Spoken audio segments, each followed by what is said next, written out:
ಪೂರಿ ಜಗನ್ನಾಥದ second day log. ನಾವು ಸೀದಾ ಹೋಗಿದ್ದು ಕೊನಾರ್ಕ್ ಟೆಂಪಲ್ ಅಂತಲ್ಲೇ ಒಂದು ಮೇ ಬಿ ಒಂದು 40 ಕಿಲೋಮೀಟರ್ಸ್ ಏನೋ ಆಗ್ಬೋದು, 35 to 40 ಕಿಲೋಮೀಟರ್ಸ್ ಇತ್ತು. ಪೂರಿ ಜಗನ್ನಾಥದ ಟಾಂಗಲ್ಲಿ ಹೋಗೋಣ ಅಂತ ಹೇಳ್ಬಿಟ್ಟು ನಾವು ಟಾಂಗಲ್ಲಿ ಹೋದಿ. ಅಲ್ಲಿಂದ ಬಸ್ ಸ್ಟ್ಯಾಂಡಿಗೆ ಬಿಡ್ತಾರೆ ಅವರು. ಬಸ್ ಸ್ಟ್ಯಾಂಡಿಂದ ಬಸ್ಸು ಸಿಕ್ಕಾಪಟ್ಟೆ ಬಸ್ಸಸ್ ಅವೈಲೇಬಲ್ ಇರುತ್ತೆ. 5 ಮಿನಿಟ್ಸಿಗೆ ಒಂದು ಬಸ್ಸಸ್ ಅವೈಲೇಬಲ್ ಇತ್ತು. ಸೊ ಹಾಗಾಗಿ ನಾವು ಬಸ್ಸಲ್ಲಿ ಬಂದ್ವಿ. ಗೌರ್ಮೆಂಟ್ ಬಸ್ಸಲ್ಲ, ಪ್ರೈವೇಟ್ ಬಸ್ಸಲ್ಲಿ.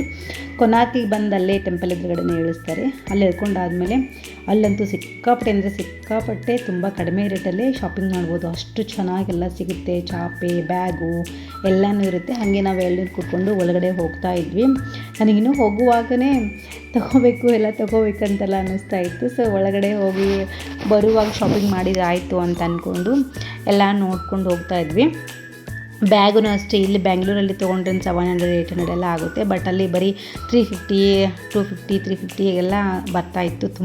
ತುಂಬ ಚೆನ್ನಾಗಿ ನನಗನ್ನಿಸ್ತು. ಅದಾದಮೇಲೆ ಒಳಗಡೆ ಎಂಟ್ರೆನ್ಸ್ ಟಿಕೆಟ್ ಎಲ್ಲ ತೊಗೋತಾಯಿದ್ರು. ತುಂಬ ರಶ್ ಇತ್ತು. ನಮ್ಮ ಮನೆಯವರು ಹೋಗಿ ತೊಗೊಳಕ್ಕೆ ಹೋಗಿದ್ರು. ಎಷ್ಟು ಚೆನ್ನಾಗಿದೆ ಅಂದರೆ ಟೆಂಪಲು. ಆವಾಗಿನ ಕಾಲದಲ್ಲೇ ಈ ಥರ ಎಲ್ಲ ಎಷ್ಟು ಚೆನ್ನಾಗಿ ಕಟ್ಸಿದ್ರಲ್ಲ. ಇವಾಗ ಅದನ್ನು ನೋಡಿಕೊಂಡು ನಾವು ಕೆತ್ತೀವಿ ಅಂತಂದ್ರೂ ಈ ಶಿಲೆ ಎಲ್ಲ ಬರಲ್ಲ. ಅಷ್ಟೊಂದು ಚೆನ್ನಾಗಿತ್ತು. ಒಂದೊಂದನ್ನು ನಾನು ಝೂಮ್ ಹಾಕಿ ನೋಡಿ ಫೀಲ್ ಮಾಡ್ತಾ ಖುಷಿ ಮಾಡ್ತಾ ಇದ್ದೆ. ಸೊ ಅಷ್ಟೊಂದೆಲ್ಲ ಇಷ್ಟ ಆಯಿತು ನನಗೆ. ಅಷ್ಟು ಚೆನ್ನಾಗಿತ್ತು ಟೆಂಪಲು. ಸೊ ಹಾಗಾಗಿ ಇದೆಲ್ಲ ನೋಡ್ಕೊಂಡಾದಮೇಲೆ ಅಷ್ಟೊತ್ತಿಗೆಲ್ಲ ಉರಿ ಬಿಸಿಲು. ಹೇಗಂತಂದರೆ ಉರಿಸಲ್ಲಿ ಮಳೆ ಬಂತು ಅಂದರೆ ಸ್ಟ್ರೇಟ್ ಮಳೆ ಬಂದುಬಿಡುತ್ತೆ ಸಡನ್ನಾಗಿ, ಇಲ್ಲಾಂದರೆ ಸಿಕ್ಕಾಪಟ್ಟೆ ಬಿಸಿಲನ್ನು ಬರ್ತಾನೆ ಇರುತ್ತೆ. ಇದು ಒಂಥರ ಏನಂದರೆ ನಮ್ಮ ಹಂಪಿಲಿ ಕಾಣಿಸ್ತಾ ಇದೆಯಲ್ಲ ಆ ಥರ ಎಲ್ಲ ಕಾಣಿಸ್ತಾ ಇತ್ತು. ಹಾಗೆಯೇ ತುಂಬ ಕ್ರೌಡ್ ಇತ್ತು. ಎಷ್ಟೊಂದು ಜನ ಫೋಟೋಸ್ ತೆಗೆಸ್ಕೊಳ್ಳೋರು. ಆಮೇಲೆ ಅಲ್ಲೇ ಫೋಟೋಸ್ ಪ್ರಿಂಟೌಟ್ ಹಾಕಿ ಕೊಡ್ತಾಯಿದ್ರು. ಓನ್ಲಿ 50 ರೂಪೀಸ್ ಅಷ್ಟೇ. ಈ ಕಡೆ ಸೈಡ್ ಹೋದರೆ 100 ರೂಪೀಸು, 150 ರೂಪೀಸ್ ಎಲ್ಲ ತೊಗೋತಾರೆ.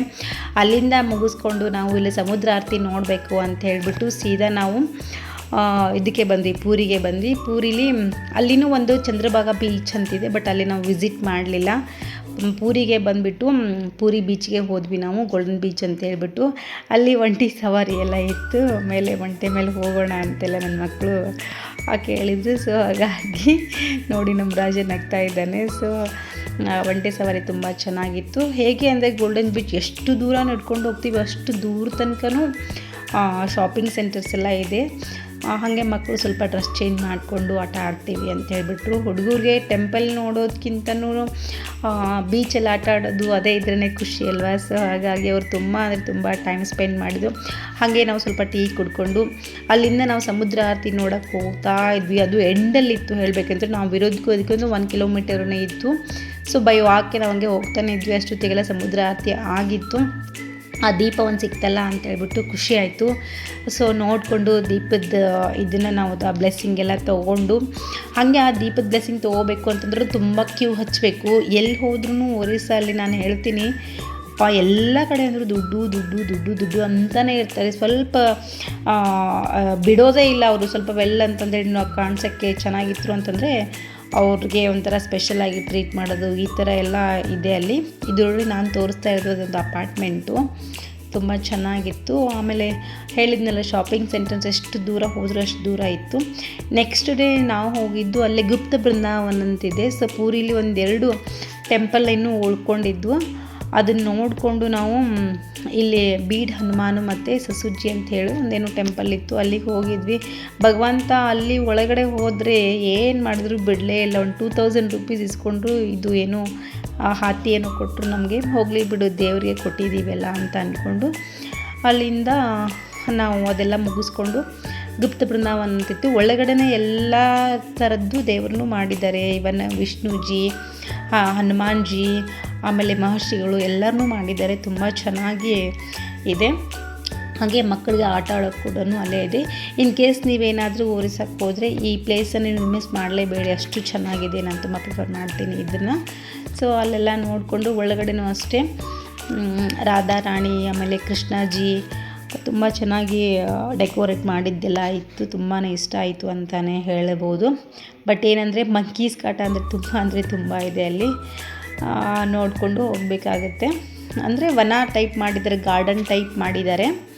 ಅದರಲ್ಲಿ ಎಲ್ಲ ಥರನೂ ದೇವ್ರನ್ನ ಪ್ರತಿಷ್ಠಾಪನೆ ಮಾಡಿದ್ದಾರೆ. ನಾನು ಹೇಳಿದ್ನಲ್ವ ಮಕ್ಕಳಿಗೆ ಆಟ ಆಡೋಕ್ಕೆ ಕೂಡ ಇದೆ. ಓನ್ಲಿ 50 ರುಪೀಸ್ ಅಷ್ಟೇ ಇಲ್ಲಿ. ಬೆಂಗಳೂರು ಸೈಡ್ ಆದರೆ ಹೇಳಿದ್ನಲ್ಲ 100 ರುಪೀಸ್ 200 ರುಪೀಸ್ ಎಲ್ಲ ತಗೋತಾರೆ ಅಂತ ಹೇಳ್ಬಿಟ್ಟು ತುಂಬಾ ಚೆನ್ನಾಗಿತ್ತು.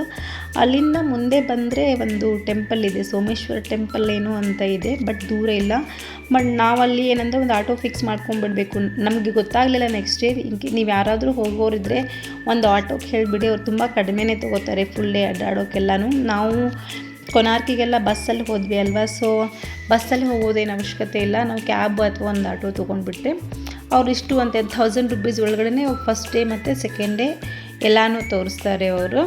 ಅದು ನಮ್ಗೆ ಆಟೋದವ್ರು ಅದೇ ಅವರೇ ಹೇಳಿದ್ರು, ನೀವೇ ಹೇಳಿದರೆ ನಾನು 2 ಡೇಸ್ನೂ ಬರ್ತಿದ್ದೆ ಅಲ್ವಾ ಅಂತ ಹೇಳ್ತಿದ್ರು. ಬಟ್ ನಮ್ಗೆ ಗೊತ್ತಾಗಲಿಲ್ವಲ್ಲ, ಸೊ ಹಾಗಾಗಿ ನಾವು ಒಂದೊಂದು ದಿನ ಒಂದೊಂದು ಸಪ್ರೇಟಾಗಿ ಹೋಗಿದ್ವಿ. ಅದು ಸ್ವಲ್ಪ ಲಾಸ್ ಆಯಿತು ಅಂತಲೇ ಹೇಳ್ಬೋದು ನಮಗೆ. ಅದಾದಮೇಲೆ ಒಳ್ಳೆ ಎಕ್ಸ್ಪೀರಿಯೆನ್ಸ್ ಅಂತಲೇ ಹೇಳ್ಬೋದು. 8 ಗಂಟೆ ಅಷ್ಟೊತ್ತಿಗೆ 1 ಗಂಟೆ ಅನ್ನೋ ಹಾಗೆ ಬಿಸಿಲಿರುತ್ತೆ. ನಾನು ಹೇಳಿದೆ ಅಲ್ವಾ ಸೋಮೇಶ್ವರ ಟೆಂಪಲ್ ಅಂತ, ಒಳಗಡೆ 108 ಲಿಂಗೂಸ್ ಏನೋ ಇದ್ದಾವೆ ಇವು. ಸೊ ನೋಡಿಕೊಂಡು ಪೀಸ್ಫುಲ್ ಅಂತ ಫೀಲ್ ಆಗ್ತಾಯಿತ್ತು. ಒಂದೊಂದು ರಾಜ್ಯಕ್ಕೆ ಹೋದರೆ ಒಂದೊಂದು ಸ್ಥಿತಿಗತಿ ಎಲ್ಲ ಗೊತ್ತಾಗುತ್ತೆ ಅಲ್ವಾ. ಅದಕ್ಕೆ ಹೇಳಿದ್ದಾರೆ ದೇಶ ಸುತ್ತಿ ನೋಡು, ಕೋಶ ಓದಿ ನೋಡು ಅಂತ ಹೇಳ್ಕೊಂಡು. ಇದೆಲ್ಲ ನೋಡ್ಕೊಂಡು ಆದಮೇಲೆ ಆಟೋದವರು ಅಷ್ಟೇ ವೆಯ್ಟ್ ಮಾಡಿಕೊಂಡು ನಮ್ಮನ್ನು ಕರ್ಕೊಂಡು ಹೋಗ್ತಾಯಿದ್ರು. ಅದು ನೆಕ್ಸ್ಟ್ ನಾವು ಅಲ್ಲಿಂದ ಬಂದಿದ್ದು ಭುವನೇಶ್ವರಲ್ಲಿ ಲಿಂಗರಾಜ್ ಟೆಂಪಲ್ ಅಂತೂ ಮಿಸ್ ಮಾಡಲೇಬಾರ್ದು. ಅಷ್ಟೊಂದು ಚೆನ್ನಾಗಿದೆ ಇದೆ ಟೆಂಪಲ್ಲು. ಸಿಕ್ಕಾಪಟ್ಟೆ ಅಂದರೆ ಸಿಕ್ಕಾಪಟ್ಟೆನೇ ಇಷ್ಟ ಆಯಿತು. ಒಳಗಡೆ ಹೋಗಿ ನೋಡೋಕ್ಕೆ ಮೇಲೆ ಹೊರಗಡೆ ಇಷ್ಟಿದೆ, ಬಟ್ ಒಳಗಡೆ ತುಂಬ ದೊಡ್ಡ ಗೋಪುರ ಇದೆ. ತುಂಬಾ ಉದ್ಭವ ಮೂರ್ತಿ ಏನೋ ಇದೆ ಅಂತೆ ಗಣೇಶ್ದು, ಬಟ್ ಒಳಗಡೆ ಮೊಬೈಲ್ ಅಲೌ ಮಾಡಲ್ಲ ಅಲ್ಲಿ. ಸೊ ಹಾಗಾಗಿ ನಾನು ಮೇಲೆ ಹೊರಗಡೆ ಸ್ವಲ್ಪ ವಿಡಿಯೋ ಮಾಡಿಕೊಂಡು ಬಂದ್ವಿ. ಅದಾದಮೇಲೆ ನಾವು ಮತ್ತೆ ಟ್ರಿಪ್ಪೆಲ್ಲ ಮುಗಿಸ್ಕೊಂಡು ಸೀದಾ ಇದಕ್ಕೆ ಬಂದ್ವಿ, ಏನಂದರೆ ಬ್ಯಾಂಗ್ಳೂರಿಗೆ ಬಂದ್ವಿ. ಯಾರಿಗೆಲ್ಲ ವಿಡಿಯೋ ಇಷ್ಟ ಆದರೆ ಲೈಕ್ ಮಾಡಿ, ಸಬ್ಸ್ಕ್ರೈಬ್ ಮಾಡಿ, ಶೇರ್ ಮಾಡಿ.